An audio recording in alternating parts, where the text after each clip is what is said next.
Hello guys and welcome back to this chaotic gnome forest. I'm Light the Gnome and today I think it's been a while since I started in the main menu of the game, but I was sick for just a bunch of days. What happened?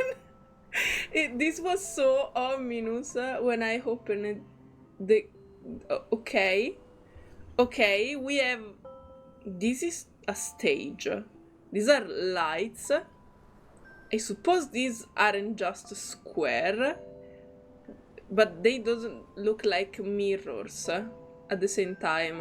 Maybe the thingy that where you put a portrait in it, or it is the like perfect form like the parent of 37 and Sophia turned into. And in this stage we have a menu. I think this is the one you found every time out of the bar when you need to choose what to eat. And we have a chair, a bottle, a hat, and a table, and this is, I don't know, diamond. They look like little gems. And there are something floating. I mean, the airplane, wow, this is a school chair with a school desk. This is really ominous and I'm a little bit scared. I mean, I don't think it's just a change for the anniversary. Is this some foreshadowing of what is happening in the main plot right now? In any case, scary. Okay, very scary.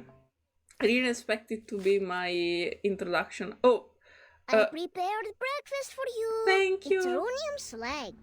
The creators told me it's the best food in the world. I already ate it. Thank you very much. Oh, by the way, thank you for all your patience. I'm sorry. I didn't expect to be sick for some days. But now I'm good. Now I'm ready to go. I'm super energetic. I need to use all this energy before it's going to fade away soon.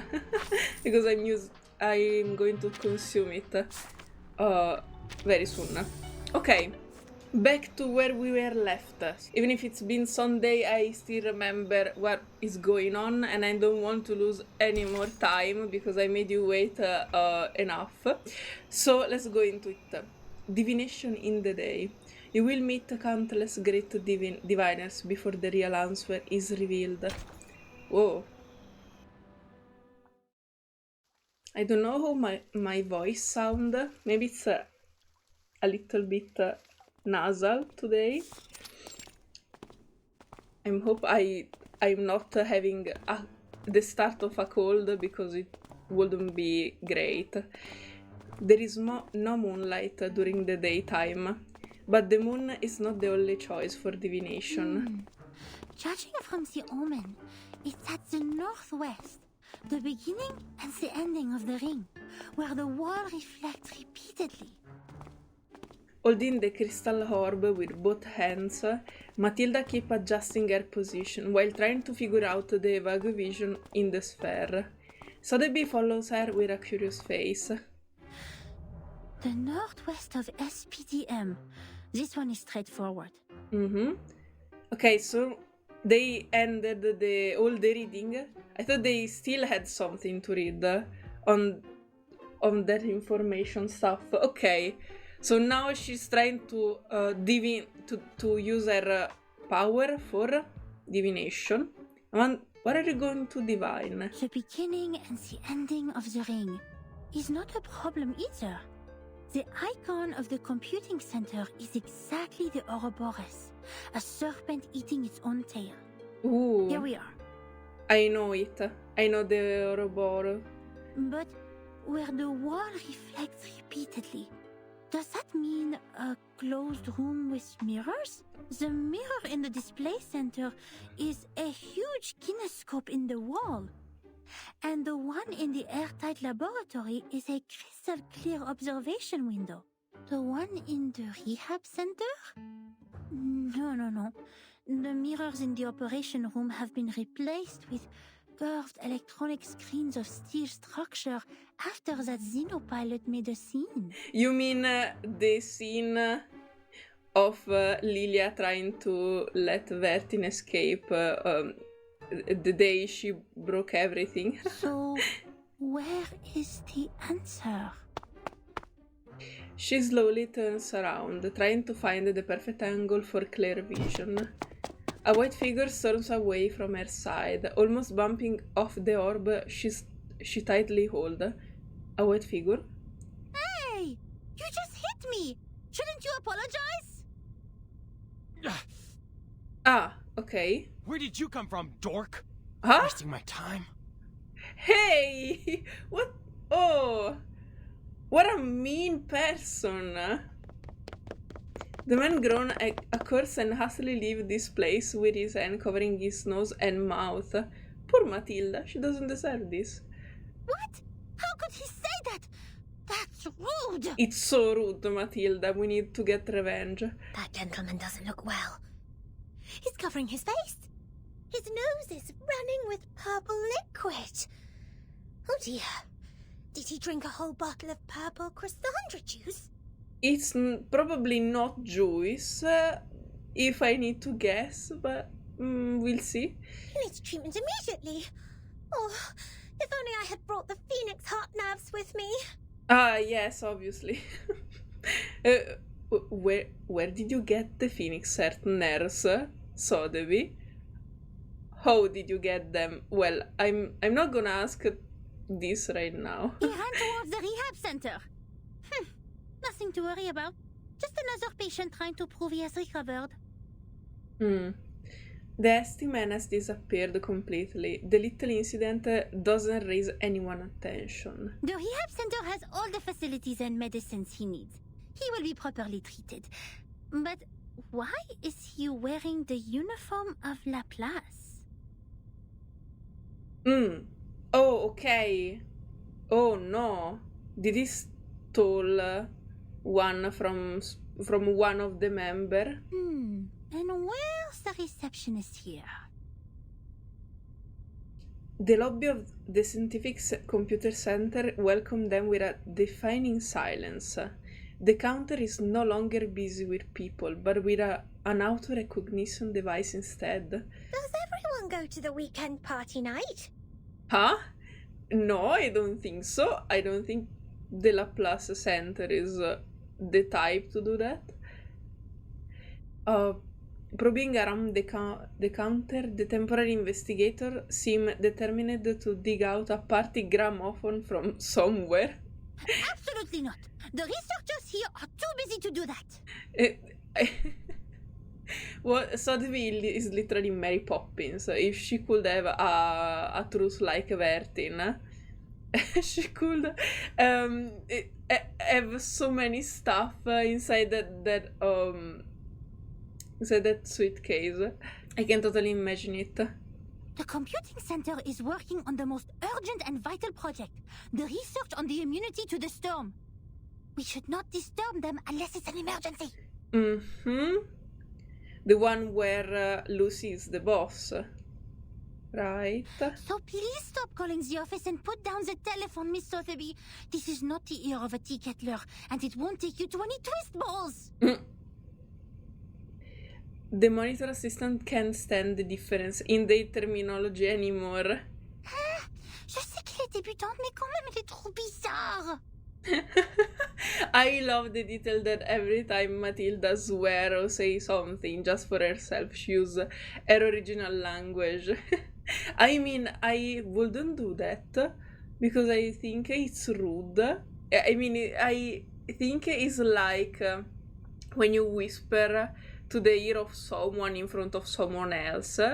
That is considered rude. And I think talking in your original language just because you want to conceal what you're saying to the other person is very rude. I mean, if I have two English person and they talk to each other in English, it's okay. it's not rude, but if I'm going to talk in Italian just because I know they will not understand what I'm going to say, I think it's a rude thing. Okay, maybe I'm getting distracted again. Right now, members with caution and patience, trigger the afflatus at the right time. J'avoue que Verten a remporté une victoire temporaire sur ça. Oopsie. Her mumbling is interrupted by the owner of the cheerful footstep. Miss Boonish, I just read the map on the counter. Wouldn't it be funny so that we actually know French? You mentioned where the wall reflects repeatedly. Does the vision refer to the racquetball center here? You see, its icon is a bouncing ball. A bouncing ball. Let me Okay. take a look.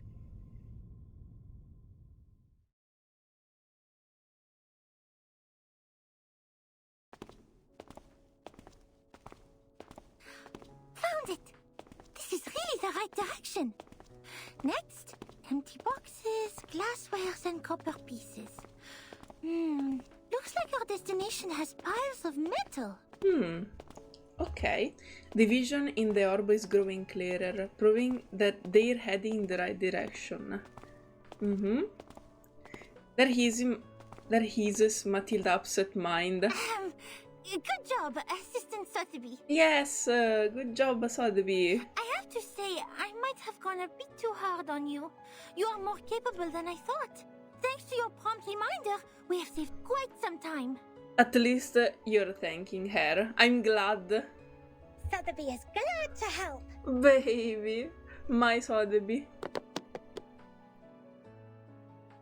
The young lady gladly hops along the way, while she doesn't give up peering at Matilda Crystal Orb.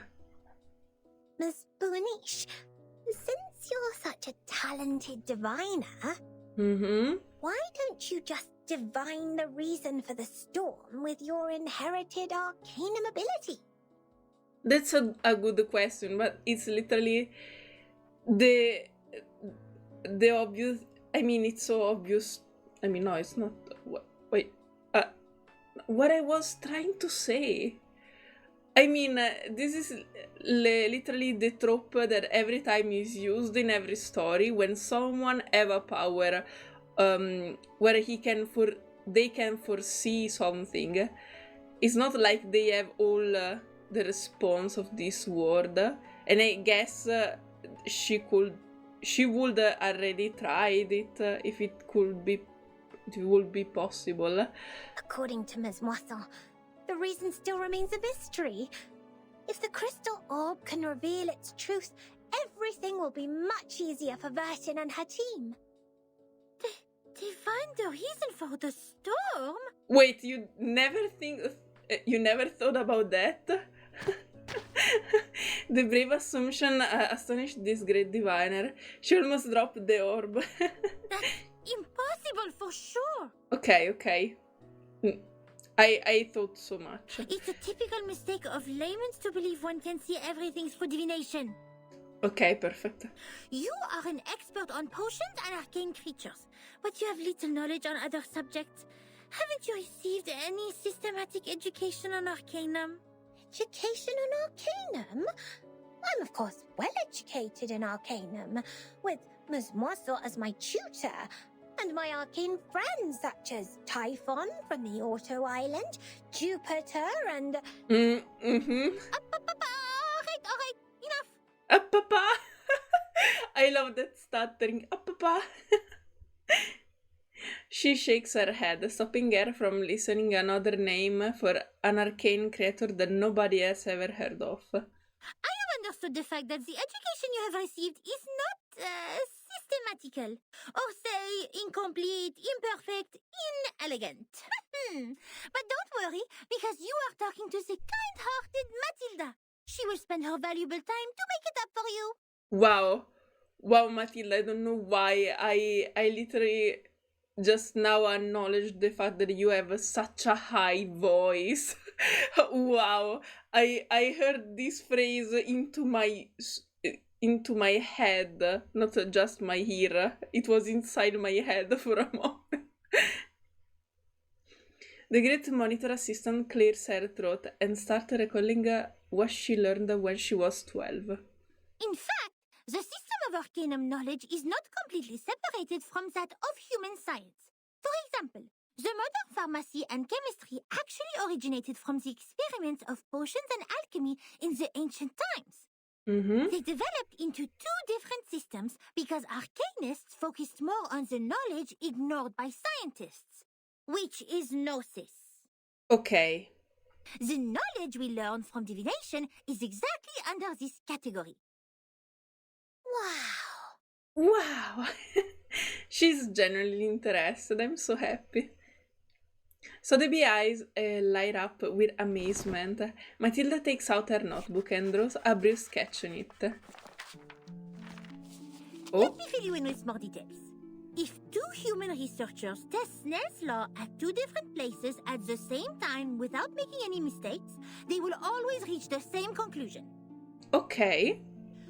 Or if two potionists use the same ingredients and follow the same formula to make the cough cough stop stop potion separately, their products will also have similar effects. The cow cow stop stop potion.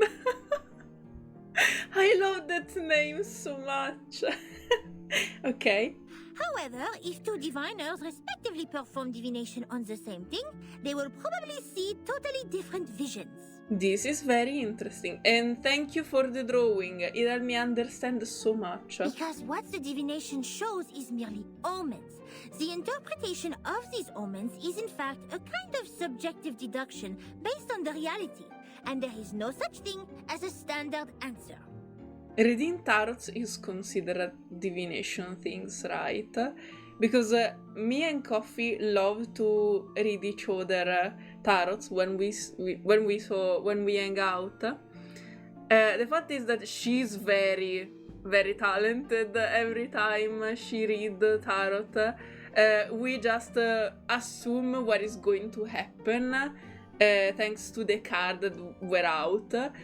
But we can't have any certainties, obviously, and every time she makes me the cards, they're unbelievable accurate, and I keep the photo of that cards with me, and after like the month passed, because we usually read each other month or something, when the month ends, and I'm going to check on the cards we read before, it's literally what happened. I mean, obviously she's not going to see everything precisely, but the cards are literally representing what happened during my month.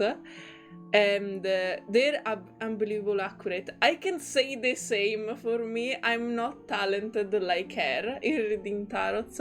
I try, but I'm not so good like her. And I think sometimes when we check what I read for her, sometimes I got it something, but not everything.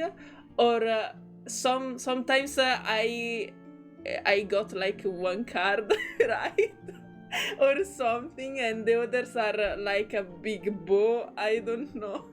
So this is actually accurate because we try to do a divination at the same time, but mine is not accurate, and instead hers are super accurate, and that's what scares me because I love doing cards with her, but at the same time, I always hope that she's going to pull out good cards for me. Okay, sorry.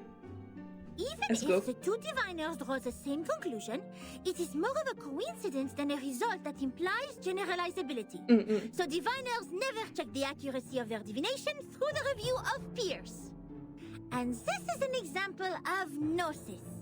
Unlike human sense, it is unique and possesses no universality.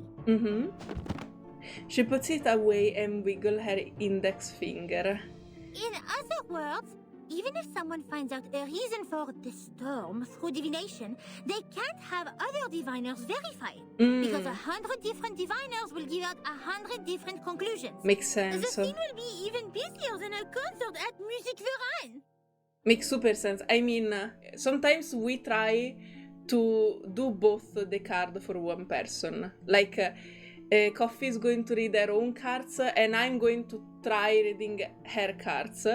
Sometimes we have similarities. I mean, like, we didn't bring out the same cards, but cards that had the similar description or conclusion. But because I mean it's very generalized, but there are cards that have similar situation or similar advices or so on, but we never like the same exact reading, obviously. And I think it's a good example for this type of explanation that Matilda is trying to say. Even if she try to divine and guess the reason and the motive, I mean, all the theory about the storm, no one else could verify them. It could be just only a theory of the person doing that. It could actually be only the Matilda theory of the storm. So it wouldn't work. Oh wow, it's so fascinating. Okay. That being said, the more possible result we get from the divination is nothing. Divination cannot bring knowledge which the diviners have never learned. The divination of such world-class knowledge, as complicated as the reason for the storm, can only be performed by world-class diviners. Oh, okay. We may find one or two diviners like that if time continues to be reversed. Like Nostradamus. But he lived in the 16th century. Whoa, the famous name of Nostradamus here. Besides, even Nostradamus is not always right. True. But Miss Boaniche is. Oh, what a bold assumption, Sotheby. Thanks to your divination, we're getting closer and closer to that report, right? You are right! Finding items, interpreting dreams, and making simple prophecies.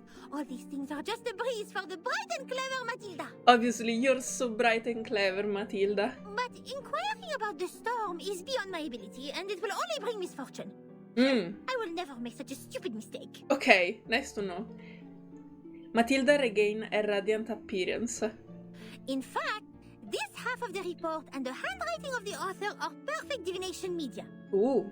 Besides, our target is not far away from us, and I'm familiar with the surroundings, which have made things much easier than usual. It is true diviners can improve the accuracy and controllability of their gnosis by practicing repeatedly, holding the rituals properly, and making targeted preparations. But that still doesn't mean the result will be absolutely accurate. Sotheby notes, no one can tell from her face whether she's truly understand their announcement or not. Reading the vision in the orb, Matilda leads Sotheby around another corner nimbly. The report says that person who mentioned the School of Numbers claimed she was enlightened about the year of the next storm. Is that also by divination? I am not sure what kind of arcane skills they used, but numbers are indeed a kind of omen too. I am not talking about the specific knowledge of mathematics, but the numbers themselves, because they are even more abstract than images and languages as kind of symbol.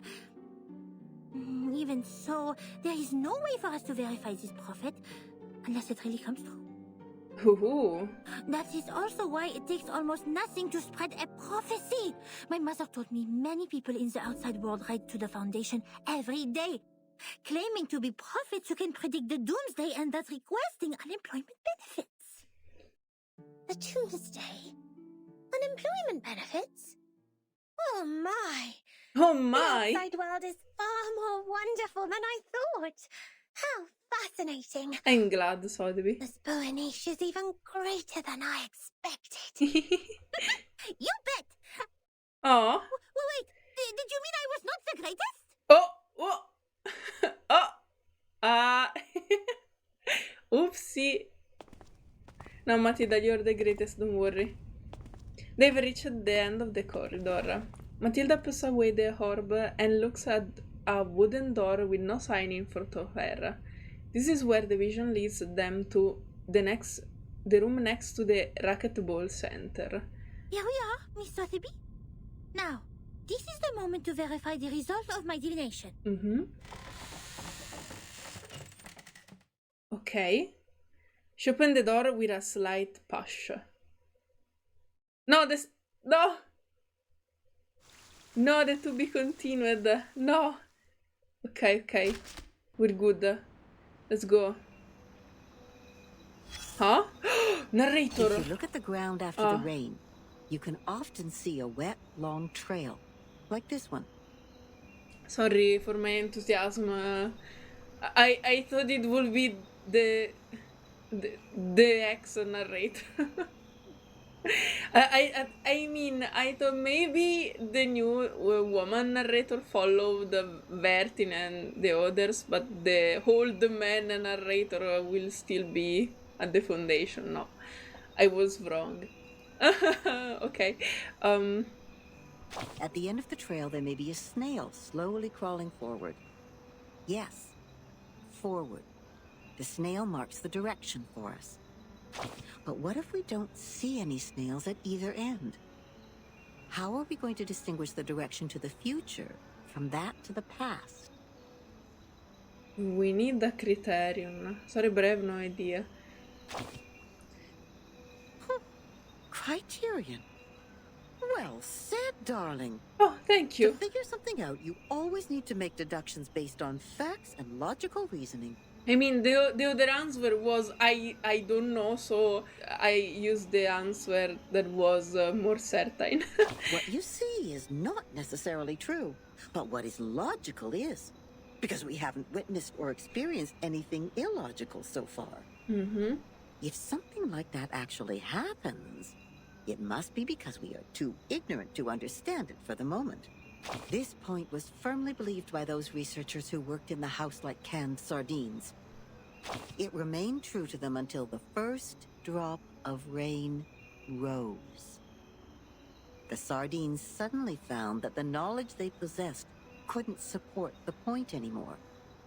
The can was opened, revealing a completely different thinking pattern to them. Whatever they used to mend the can, there was still a crevice left between the inside and the outside, and it could be ripped open again at any time. What happened then? The chaos didn't last. If it really was the rain that swept away the snail and messed up time, then we should look at the silver lining. Does it mean we will find out the truth of time once the secret of the rain is revealed? There has never been a shortcut like this one, since time is only an intangible concept. So then, observation stations were built all over the globe. The staff learned how to collect and keep the valuable samples efficiently in no time. The little boxes they used to store the raindrops are still being upgraded even now. Order and silence were brought back to the labs. Every piece of gear was placed back on the right track. It was a grand feat, and no one could have accomplished it inside this huge, cumbersome machine, except another machine. She took no sides and sought only predictable results. Are we talking about Lucy again?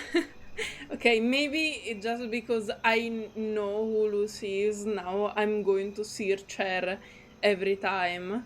But every time we talk about the machine and the Laplace Computing Center and so on, I can't not, thinking about Lucy. That's why she made a decision as soon as she read that report and its attachment on her desk. The former was about a delicate component which flapped like a butterfly in that huge machine. And the latter was a piece of paper full of circles and dots. Mm-hmm. Then she stored the information on her hard disk and destroyed the report. Ah. Okay. And the paper which claimed to have recorded the locations where the storm might happen, yes, the one with the butterfly-like drawings, was retained for data comparison. The one with butterfly-like drawings. It seems she's satisfied with the result. Okay. Wait, there is a snail here. Okay. Huh. Huh. Okay. Flashback. The lament in silence. Their invisible hand, raised up high, easily pluck a star from the sky. Okay. Twinkle, twinkle, little star moment.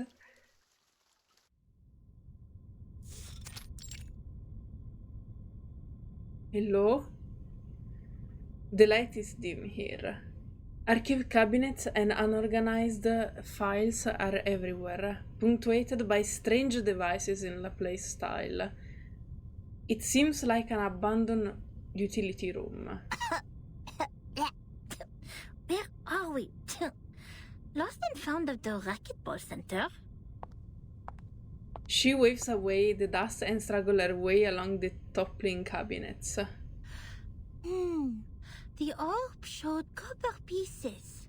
We need to find something that seems to be locked, but is actually not. Okay. Found it! Nothing can stop the genius, Matilda. Obviously, nothing can stop you. She finds what she's looking for in a rusty drawer. Obviously, the report has been here for a very long time. It's corner curly because of the damp hair. Likely, the writing is still recognizable.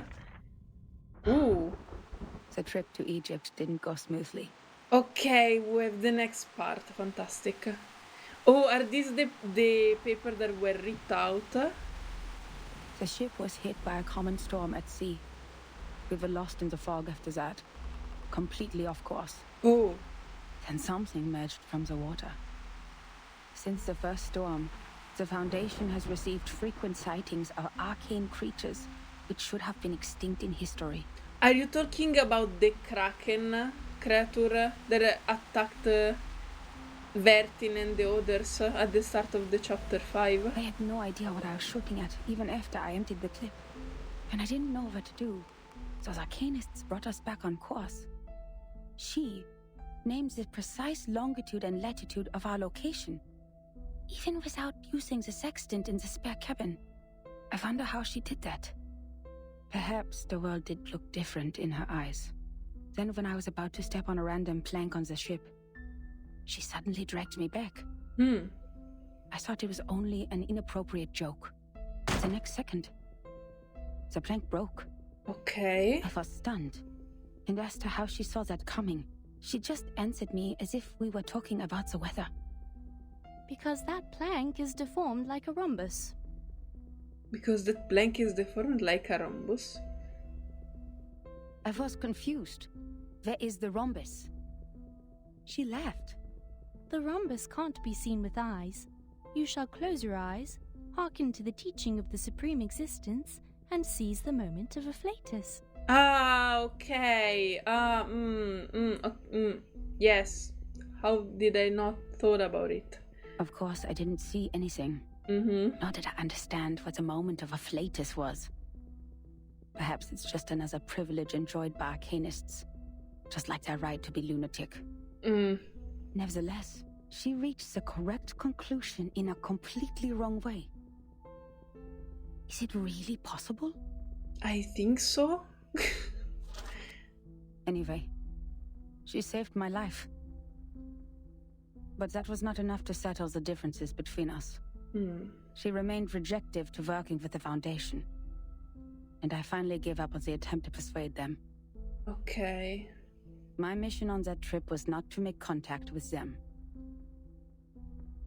Besides, what we needed was builders of the storm observation system. Not some liars who would only make things worse. Some liars. So she didn't believe in them until the end.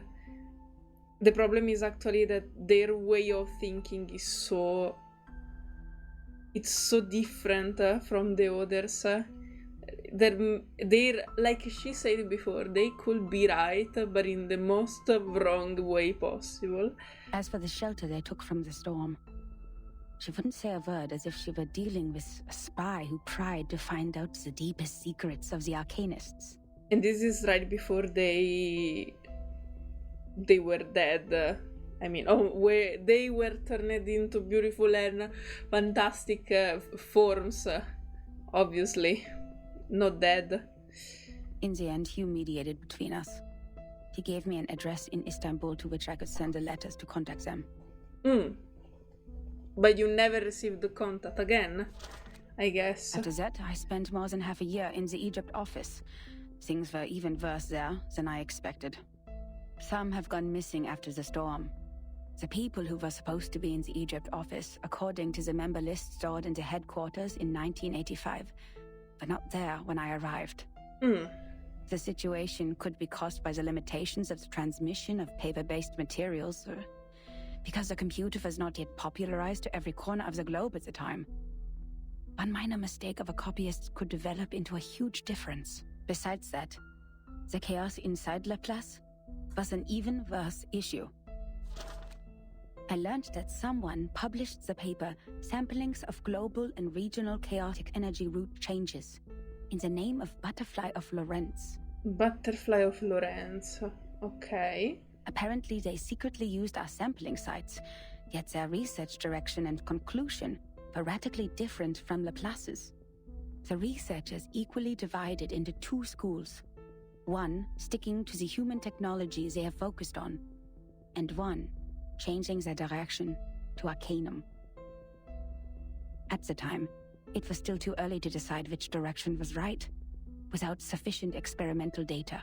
But many already believed that if time continued to be reversed, human technology would only keep falling into decline, while Arcanum, which relies on personal ability, would rise again. Okay. It's true that Gnosis cannot be copied, verified by an independent third party, or comprehended through reasoning. Its nature decides that it cannot lay the foundation of science or be popularized to every ordinary person. It takes solid marble to build a castle, not slippery sand. Even so, what harm will it do to rely on Arcanum when the underlying logic of all things has become unreasonable? Before the disagreement was settled, the storm in 1987 was predicted. We were ordered to return to the headquarters 24 hours before its arrival. Wait, this happened 2 years after you left them. So this is not actually all the story about 37 and Sophia's parents. There were still 2 years before this storm happened. But the prediction was not accomplished by Laplace. A captive from Manus Vindictae names the precise date of that storm. Our enemies, those lunatic xenophobes, valuing only pure blood, made it further than we did. Yes, we built observation stations, we made countless deductions, we developed multiple simulation models, we made efforts, we sacrificed life, we did whatever we could. Yet the result was that we didn't find any other regions immune to the storm, except the headquarters and another one in North America. Because the parents of 37 and Sophia didn't reveal to you about their island. In the end, 95% of the branch members were reversed. Wow. 87.9% of the equipment was destroyed, and 100% of our predictions failed. These In are... conclusion, hello. our endeavor brought no achievements. As for the captive from Manus Vindictae, the delirium patient who claims that oracles flowed under his parietal bone, when we asked him how he learns the precise date of the storm, he burst into laughter. Can't you hear it? Has God left you behind when he spread his grace? Then, he smashed his own skull with a handcuff. Yes, there was no doubt. He was an incurable lunatic. They are all lunatic in this report. But his insane nonsense was exactly the reason we survived the storm again. no matter how unreasonable or illogical it was, or how much a lie it sounded like. So we'd better believe we shouldn't go out in black today because the fish is swimming in the water. We'd better believe in the existence of the non-physical, everlasting, transcendent world where everyone's soul is a number. We'd better believe in the supreme existence which caused the disorder of time by merely casting its shadow. That means the life of individuals means nothing more than rubbish, and the world is but an imperfect ruin, where only the chosen ones will pass the trial, where the rest will be eliminated by the rain. Ok. How am I supposed to do that? I don't know. Finally, I made up my mind to write to her. Ah, and she never responded. I didn't expect her to answer my questions. Mm. All I wanted was to confirm if she had survived that storm. What if 37 answered instead? For the sake of our peaceful talk about the rhombus. Yet what I heard from She them was a died. simple announcement of her death. With only 2 words. Oh well, brief but intense, I guess. These college are so cool, but at the same time so ominous.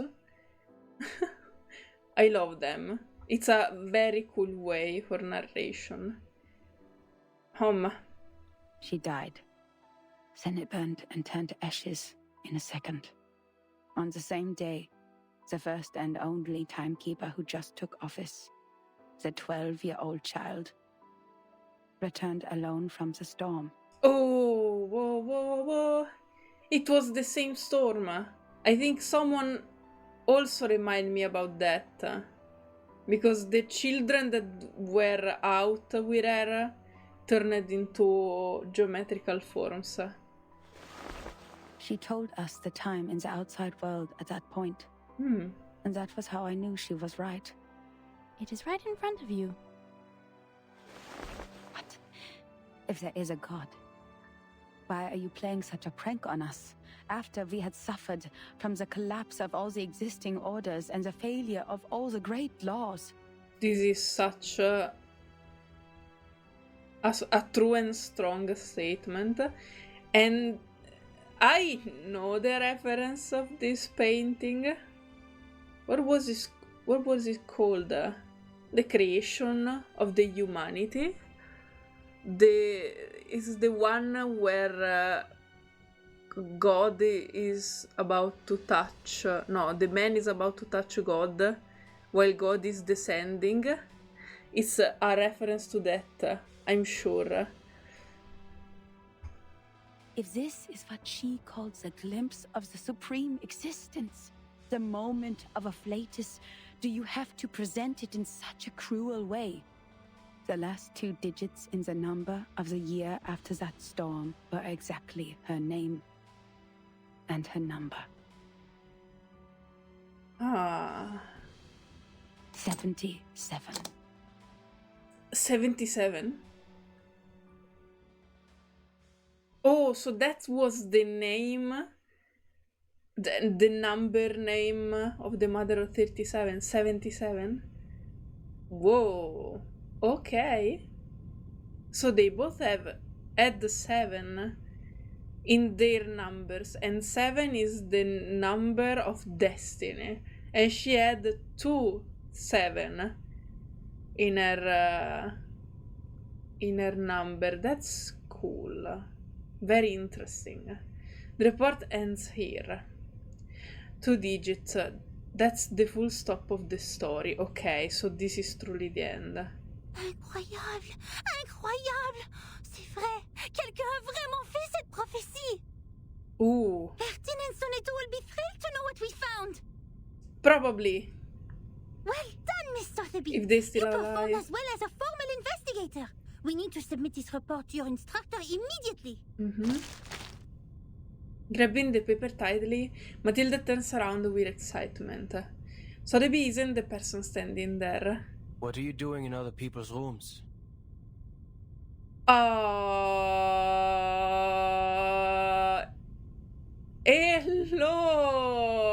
Aren't you the beautiful man that distracted me in the last trailer reaction video? Hey, nice to see you. Is this your room? Well, it's with you, probably. You have the homeless look on you. It's not a bad thing. I mean, it's the type of look that... I have a friend that loved the homeless look. So, it's interesting. I still don't know what the hell is this device on you. By the way, nice to know you. What is your name? The report is snatched away. This is my personal item. You have no rights to take it. Sorry. Please leave immediately.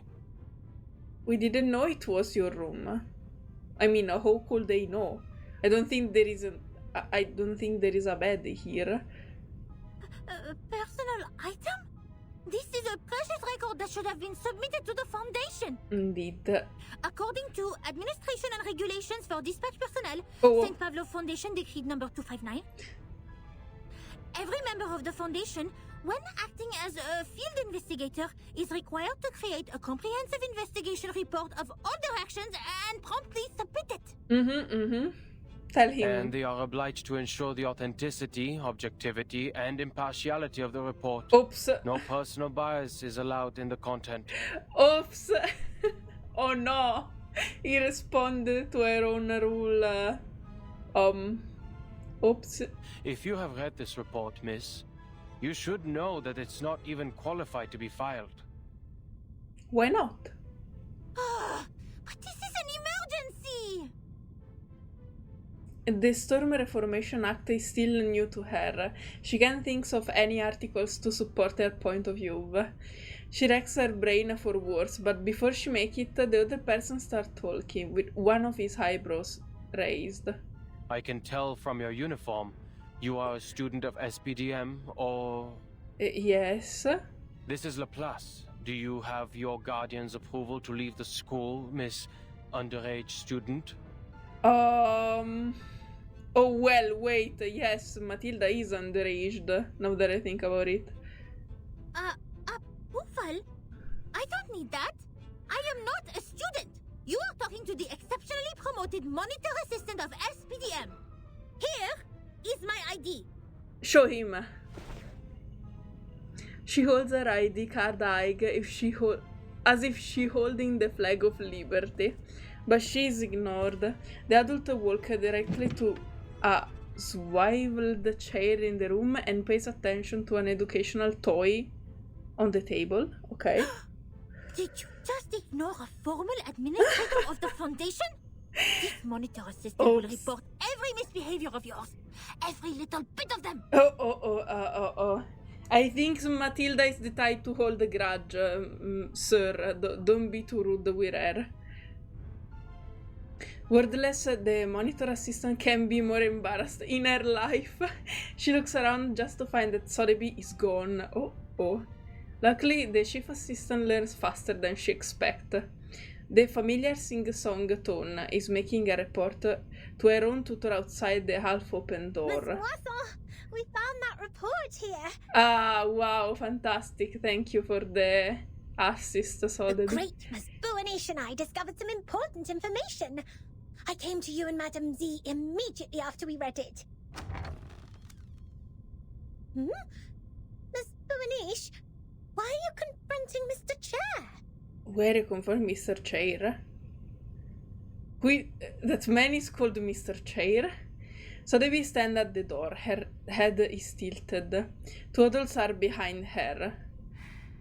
I didn't expect to see the second half of that report here in your room, Adler. Adler? Ooh, now we know his name. This time the owner of the voice can be ignored. The swilled chair unwillingly turns around. Don't call me that, friend. Why not just call me Enigma? Just like everyone else. Relax. I know nicknames mean no harm. Enigma. Wait. Did I really heard about you somewhere? Enigma is not a new name for me. I don't know why. But I don't understand. How is a report filled with meaningless words of any concern to you, Madam Z? Maybe they're meaningless for you, but not for us. The phrase was, the trash of a man is the treasure of another man. It provides information about the Arcanist group Virgin is now dealing with. If possible, please give it to me. Of course. How can I turn down a request from Constantine's chief of staff? Oops. Matilda, don't take it to heart. I'm sorry. You're not important enough, I think. Take it away. I hope you don't mind the mold on it. No, it's okay. Wait, are you living with the mold in this room? Enigma? Think more about your health. The researcher stays seated on the chair and casually hands out the report. Madame Z smiles. She seems gladly to see that Enigma still has the energy to be sarcastic. But clearly the monitor assistant can't tolerate such a blunt violation of the staff regulation. Please pay attention to your manners and do not bring disgrace to the computing center, Mr. Rude. Mr. Rude. I mean, fair. That was a fair statement. Miss Moisson taps her on the shoulder and quickly looks at the direction of the door. Ms. Buanish? Ms. Sotheby? You've done a great job. I'm sure what you have found would be of great help to Timekeeper. Okay, thank you. I will report your active performance in this mission to SPDM as soon as possible, Miss Buanish. Thank you a lot. We need to further analyze the files you found. The first on the scene could provide more detailed information. Let's get out of here. The old woman that wanted to go away from this dirty room. Oops. Contribution exceptionnelle! Oh! The keyword give to young monitor assistant a giddy pleasure. She can't help but ignore everything else Miss Moisson says. Oh la la, exceptionnel! No, no. Calme-toi, Matilda. Ooh la la, exceptional. I didn't accomplish it alone. Assistant Sotheby also played a significant role. Aww. Aww. Hooray! Aww. A loud cheer interrupts Matilda mumbling. That is to say, Miss Burnish, we can start preparing the balloons and flowers for the twist ball. No, she still think about the ball. Speaking of which, this monitor assistant still needs to think about it. By the way, just call me Matilda. She struggled to get out of Sotheby's passionate hug. The great joy brought by Miss Moisson makes her action clumsy. Cheering and discussion, the girl leaves the room. Madame Z carefully puts the valuable report away. The researcher swivels the chair again and hides himself in the fortress made of dusty items. He talks through cabinets and equipment in a slow manner. There will be no advance in human technology. You think so? Huh? Even the Madame Z has given up on the study of theoretical physics and become a politician. Who are you talking to? Ah, okay. No. I've never thought of that. She turns to the door with a faint smile. Okay. The door is closed. Okay. I don't know why it sounds so ominous. The last phrase, the door is closed. Okay. New direction. And this should be the last one. A new steam whistle sound. By all means, board the ship. Okay.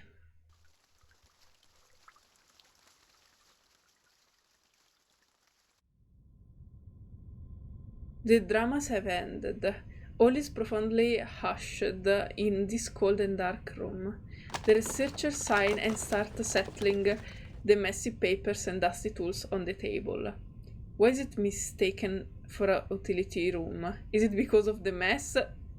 For sure. Metallic footstep. Ooh! Metallic footstep come from outside the door. It's Lucy. This time is Lucy for sure. I am astonished by the fact that you are interacting with others. Hello! Hello, Lucy. This is the first time we meet each other in the main plot. Another trepasser. They broke in. Literally.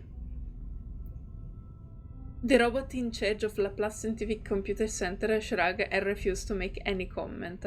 She has already heard all the information she needs in the corridor. If it was a complaint that you were making, you know it is within your rights to submit an interdepartmental complaint within 7 days after the incident. Uh-huh.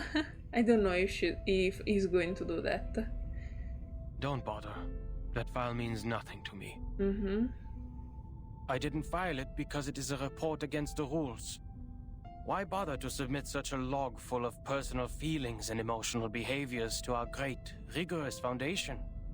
He have something wrote on his hand. I saw it while he was moving it. I saw it. Is that so? I am gratified to find that you still have some sense. Oh, wow, okay. What a strange interaction. I too am gratified that you still have no idea that I was being sarcastic. Oops. Oh, that was sarcasm. Oops. Never mind. What do you want from me, Madam Lucy? He asks as he bends down and organizes the paper scattered all over the place. This is the best effort he cares to make to receive a guest. You went all the way to this dusty, rundown place so hurriedly that you even forgot to put on that pathetic mask. This is not because of some old files, I assume. Probably no. The faceless robot inclines its head in agreement. Certainly. Oh, what was that sound? I hope you can be the cryptographer of the Manus Vindictae's ritual. Ooh. You are still the best. The cryptographer of the Manus Vindictae ritual. You are asking me, a human, to decode the ritual of a pureblood arcanist group? Why not? So you're a human. Okay, you're not even an arcanist. This is why you're not playable. That's a shame. I don't see how I'll be helpful to this project. No, wait, that doesn't make sense. Ezra is a human, but he's playable. I still have some hope. You cannot evaluate your own level of being of value, Adler. This is a cute phrase. The researcher keeps unfolding more dusty folders without raising his eyes from the table. Well, you evaluate our value. Test us in experiments you set. Prove the hypotheses by exhaustion. Make mistakes and start all over again. You repeat the process like a roaring locomotive that pulls the research center out of this chaotic disaster. You question not what is ahead of you, nor whether the path you've taken will be regular or easy. The only idea you planted into your little brain is to move forward, to improve. Probably the reasoning of a machine. Thank you for your compliment. Credit goes to everyone. I don't think it's a compliment. That was not even a... Oh, oops. Sorry, Enigma. I think it's not your fault. It's just Lucy need to adjust to human communication. Guess you agree. A life without creativity is not worth living. And that's the life that I wake up to every day. I'm no longer the person you thought you came here for. Oh? No. You lost hope? I'll never be able to combine human technology and Arcanum. And I'll never comprehend even the slightest part of it. Oh no. He's in a burnout. I am useless to you. No. That's not true. He scores up the paper on the desk in a grumpy manner, making a huge knocking noise. I don't expect someone made of tin to understand the human mind. But I beg of you, leave me alone. No. No, poor boy. The robot ignores his emotional speech and keeps talking. The work of analyzing the masks of Manus Vindictae did not go well. A side effect occurs in the researchers, and it is getting worse. The isolation wards on the basement level are overwhelmed. What a scene. Have you aborted the experiment? Okay, he have some fascinating charm somehow, and it's not the homeless look. He will probably be so handsome if he could take a little bit care of himself, but I mean, he doesn't look like in a normal state. He look a little depressed right now, so it's fair. Not yet.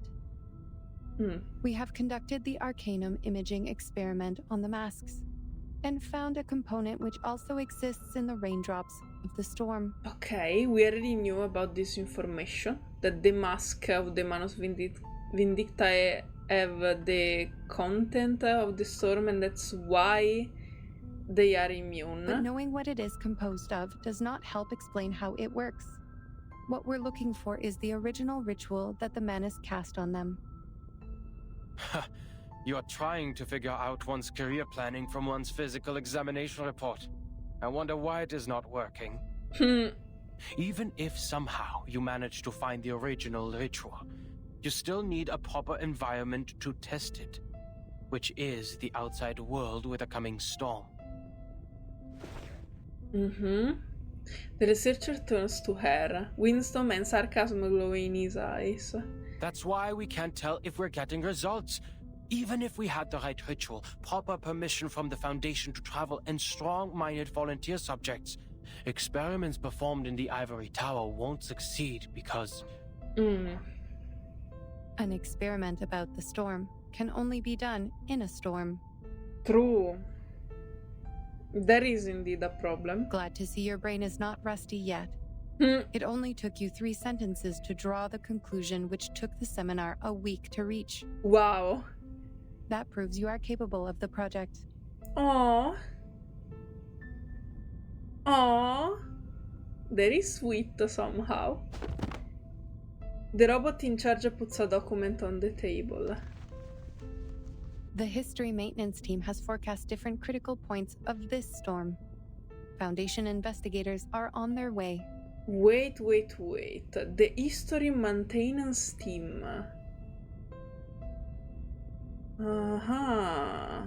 Did I ever heard about this team? Or is a new thingy in the main plot?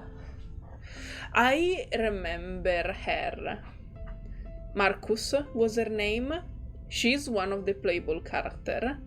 So this actually answer the question that I was about to ask at the end of this side chapter.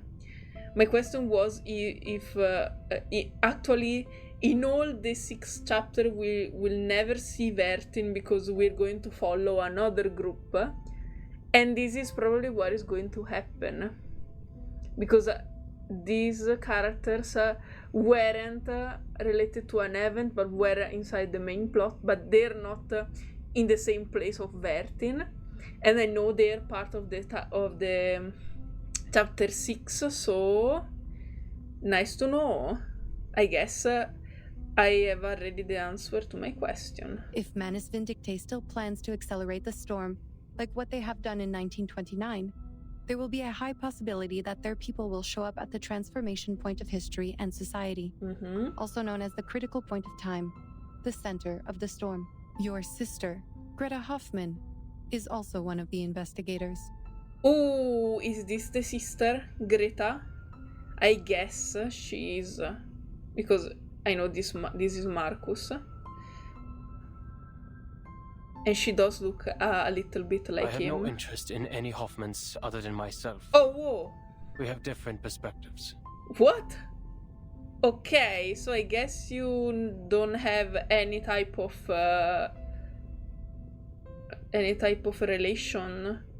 relationship with your sister. Okay. It is okay. I am just here to inform you that If any of the investigators successfully send the information of the ritual back, Ooh. the research about the immunity of the storm will be conducted immediately. Okay. Take your time and be mentally prepared. But once the storm alert is issued, we only have 24 hours to verify the feasibility of the ritual. Okay. I wish you will be fully prepared by then. I wish so too. The robot gets out of the room, leaving him no right to choose. Her feet crash into the floor, making a steely sound. Enigma eyes flicker toward the document. The face on the top is familiar to him. He pulls out the drawer and takes out a scrap of paper. This is the last code he didn't give anyone. One thing is for sure now. Oh! No way, he had a last piece hide. He was hiding a last piece of all the information. The age of humans has come to an end. Okay. There is a very ominous phrase. And this is the end of the side chapter. Whoa, guys. Whoa, ok. Let me see. E lucevan le stelle. Let's go. Oh, I'm so excited. I can't wait to start the chapter 6. Finally, I made it into the chapter 6. And as I can see in this little preview, this actually reminds me of the stage we were talking about. And I remember one of the characters, the one that was purple, the purple lady that was pullable. Maybe she was part of the opera, the spectacle and so on. I'm so curious about this chapter because as they anticipated, there will be no Bertin inside here. We will follow another group of character, if I got it right. I'm so curious. Okay, but as I said before, I made a poll and the poll decided I will react to the 37 and 6 character story because I want to know all the information that weren't said inside the chapter 3, in fact inside the chapter 5, because we know 37, I mean we saw her inside the main plot a lot, so I'm not very sure of what we're going to see inside their character story, but we literally know nothing about 6, and I think it's a shame. I mean, he's a playable character and he is the main story, but we interact with him like so little, and I know nothing about that individual, and I'm literally playing with him. He was part of my main squad for a long time, so I want to know him at this point, and also about his number, because the 6 number was always the leader, as I remember. So I'm curious to learn more about the 6 number, the other 6 before him, and the 6 himself. But I'm going with order, so I will start with the 37 one, unless someone else is going to say to me that is literally, it doesn't change. I can start with 6 or 37 because they're not related. In that case, I will start with the 6 one, because I'm more curious about 6 than 37 right now. Okay, this side chapter was really interesting. I loved it. And I remember that when we unlocked it, the chapter 5, it was already here. So I guess there isn't an extra in the chapter 6. Okay. It was really intense, really interesting. I loved the chapter 5. I loved the side chapter. It was super interesting, even as a side part, because it was literally the introduction to the next part. And I love that we're going near an end. I remember someone told me that the chapter 7 that was out is actually the end of the first arc of the story. So I'm curious to see what is going to happen. Because if we are near the end, what will be the new beginning? Okay, this is all I have to say. I'm super happy to have made it until this point, and we'll see each other soon in the next video, in the next part. Bye bye guys.